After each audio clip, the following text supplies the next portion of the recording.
All right, guys, here we are on MLB The Show 21, Road to the Show. This is going to be a fun series. If you guys enjoy this video and you want to see episode number 2, make sure to hit that like button and show that support. Subscribe if you are new. I'm going to hop right into this. It is going to be just sped up, super fast creation and all that, so enjoy. That's why I need a one that is not anything in my head. One more time before I go, I probably take my hold on me. I need a one that is not anything in my head. One more time before I go, I probably take my hold on me.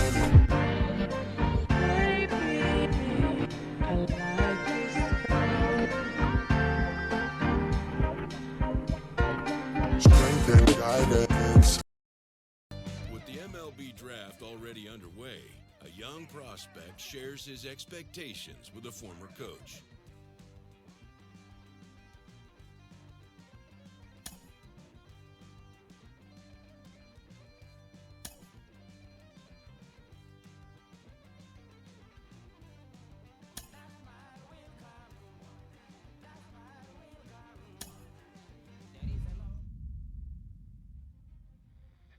Carlos, you lived that in your baseball career. What's his world like? Oh, it's extremely exciting. You know that if you perform, you will get the call. We've got a developing story here. JP, what are you hearing? I'm checking the numbers, I'm talking to my sources and my scouts, and they're all telling me, hey, this could actually work. Most of us mere mortals, when we were that age, we were barely chewing gum and walking at the same time, let alone playing the hardest game there is. Let's see if he's pumping up mentally here to adapt. That's what good players do. That dream of getting the big leagues is now becoming reality with that one phone call.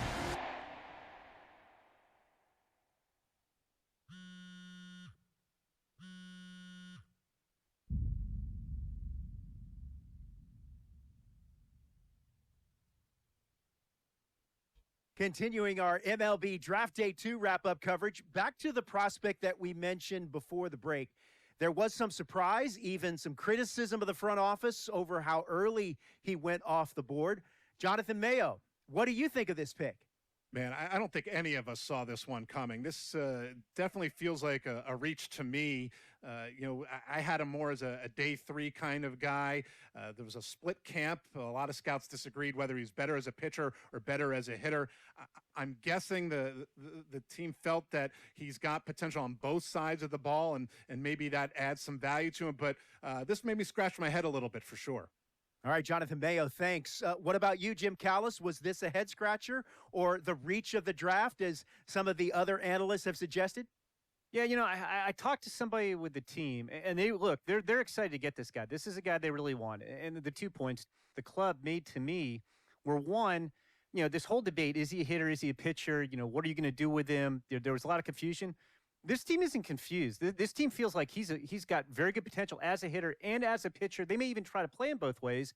And they felt like there were a couple other teams that were starting to sniff around this guy. And, this isn't the NFL or NBA draft where you can trade down to get a guy you want. If you want a guy, you have to take him because there's no trades. And they felt like if they didn't take him where they did, somebody else was going to get them. And they just absolutely did not want that to happen. Jim Callis, we appreciate the time. Thanks. Minor league manager. So we are a member of the New York Yankees. I just put it on random because that's what I wanted to do. I love that this new two-way player thing. Definitely going to be doing both. More hitting than that. But my plan was to just see where I got drafted and then pick a position then. And since the Yankees, I think their weakest position probably first base.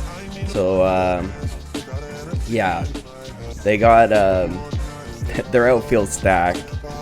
They got shortstop. They got second base, so it's either first or third, and I think first makes the most sense. So we are going to pick a first baseman.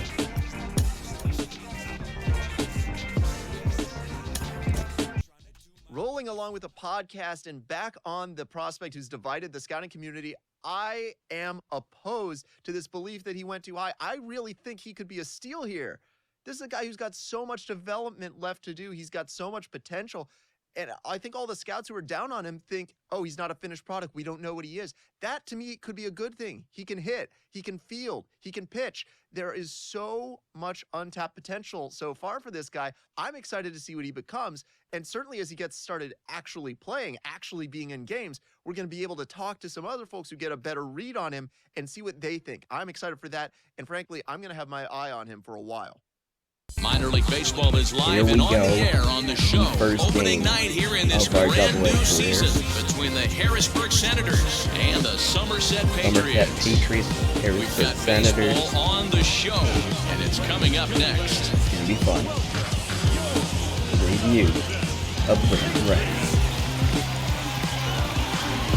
The next big thing is... And now, Brandon Rice. We got 0-0 count, runner on first. Our first at-bat. Wheels and deals. Here's the first pitch. Easy there we fly go. Ball into shallow center field. Oh, and he misses it. It drops. I'm going back. And he'll settle for a single here as they whip it back in quickly. Here we go. First hit. This is hit high in the air out toward left center. Go. Walton I thought maybe makes the catch for out number 3. Could power up, but yeah, no. The next 0-2. All right. 3-1, 0-2 count. Oh, that's a blooper, but it gets through.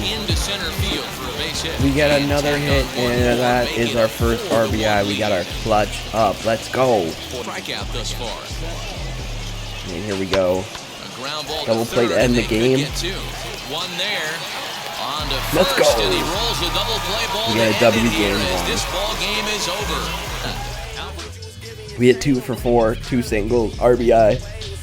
We hear all the time from people around the game that Double A is where you start to see the breaking balls that are really set apart from what you've seen before. That can be a big challenge for a young hitter. Absolutely, and I think when you think back to some of the pitchers that I faced, some of the guys that you face in the big leagues for 5, 6. 10 years, you're thinking, man, I saw him somewhere. Yeah, it was Double A, because when you see most prospects of any organization, they pretty much go to Double A just to get themselves over that hump and get ready for the league. You had a breakout season at the Double A level yourself. What was it about you that enabled you to have that kind of campaign? I was very confident, and I thought, if the confidence could just stay with me consistently, which is very hard to do at any level of baseball because it's a game of failure. I just try to be consistent every night, whether it was, defensively, offensively, just bring something to the table. Go home with something where you felt good, and I didn't have to think about that game when I went to sleep. Here we are at game number 2. Couple of hits trying to get another win. 4 trips to the plate last 0, night. bang. Oh, come on. That has to be gone. Is that? Oh, it's not gone, but it's over his head. That is a double. That is a nice smack right there. Left fielder really never had a chance. So we end up going 1 for 3. Not the best second game. And the next video you will see there will be pitching.